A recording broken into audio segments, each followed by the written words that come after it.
Hi guys, I hope you don't mind another video from here, Qatar.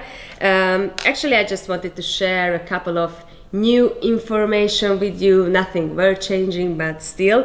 First of all, let me share you a personal one. So I went to the track again and I picked up this treasure, my annual treasure. I love these kind of bags that we get in the last years from Dorna. And what's inside? You wanna know? Ta-da! My new permanent pass, and also another really important thing, a parking one. I really love them. It's really important, clearly, to be able to go into the paddock.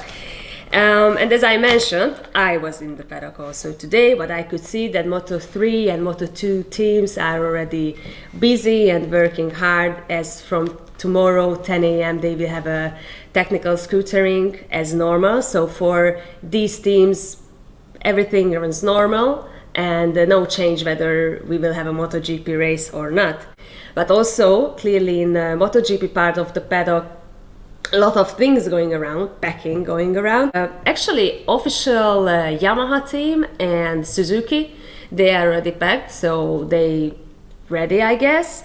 And clearly, there were a couple of teams in a bit more difficult situation. For example, Ducati.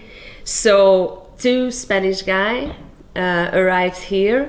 I think yesterday, if I'm right, and two of them have to do all this work, which normally takes actually a couple of hours, after the races, but not for two people. So it looks like it's gonna be something like 2 days, but they have to do it as quick as possible because from tomorrow the normal schedule will start from the lower categories, with media day, etc.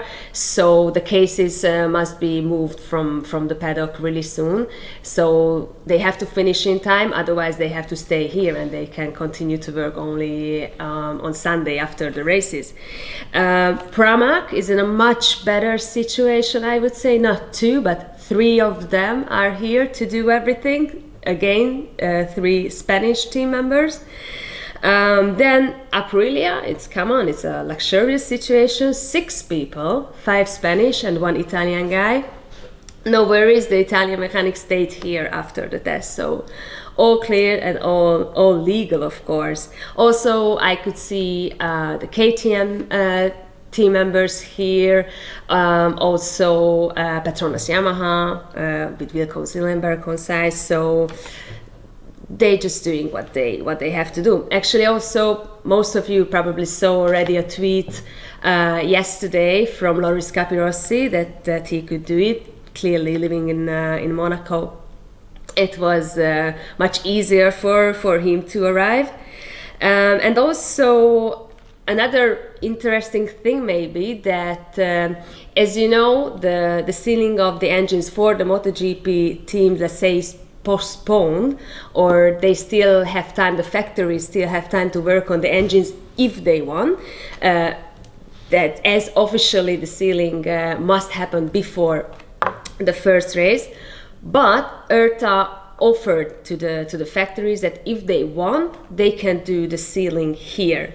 And actually what I know for sure that KTM chose this option, and maybe a couple of other teams, factories as well. I'm not sure, but maybe HRC can be one of them. But actually, let's say, it doesn't mean anything. So still they have time to work on the engine, and if they modify anything, it's not a problem. There are two options: or IRTA members can remove the sealing, or the teams, the factories must inform IRTA, Danny Aldrich probably, that there are modifications in the engines, so they would like to remove these. They can do it. Clearly they have to keep them and then give it back to IRTA. So again, according to the rules, they can still continue and develop the engines if they want, but a couple of the engines are already sealed. And also I heard another interesting thing maybe, that during the MotoGP test, the MotoGP team leaders had kind of a meeting let's say, informal meeting, and they talked about the situation with coronavirus and the possibility that maybe Japanese or maybe Italian team members won't be able to come back. And there was a discussion, but at the end of the day, they, let's say, couldn't agree, or they couldn't or didn't decide unanimously to stay here. Clearly, it's also not only about the mechanics, but also about the riders. So maybe it wouldn't be that easy to convince all the MotoGP riders to stay here. But there were talkings and discussions about it. But, you know, we know where we are now. So that's all from me for today. And if I have any interesting information for you, clearly I will do another video shortly.